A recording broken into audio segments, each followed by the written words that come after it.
అర్ధరాత్రి ఎల్బీ నగర్ లో భారీగా ట్రాఫిక్ స్తంభించింది. ఏపీ తెలంగాణ ఎన్నికల నేపథ్యంలో ఓటేసేందుకు నగరవాసులు సొంతూలకు వెళ్తున్నారు.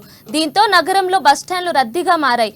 భారీ ఎత్తున వాహనాలు జిల్లాలకు క్యూ కట్టాయి. ఎల్బీ నగర్ లో ట్రాఫిక్ జామ్ అవడంతో ప్రయాణికులు ఇబ్బంది పడ్డారు.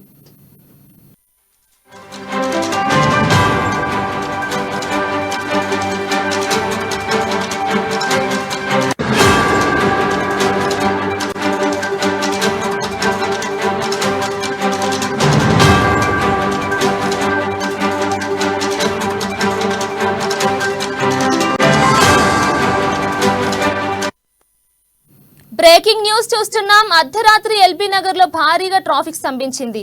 ఏపీ తెలంగాణ ఎన్నికల నేపథ్యంలో ఓటేసేందుకు నగరవాసులు సొంతూళ్లకు వెళ్తున్నారు. దీంతో నగరంలో బస్టాండ్లు రద్దీగా మారాయి. భారీ ఎత్తున వాహనాలు జిల్లాలకు క్యూ కట్టాయి. ఎల్బీ నగర్ లో ట్రాఫిక్ జామ్ అవడంతో ప్రయాణికులు ఇబ్బంది పడ్డారు.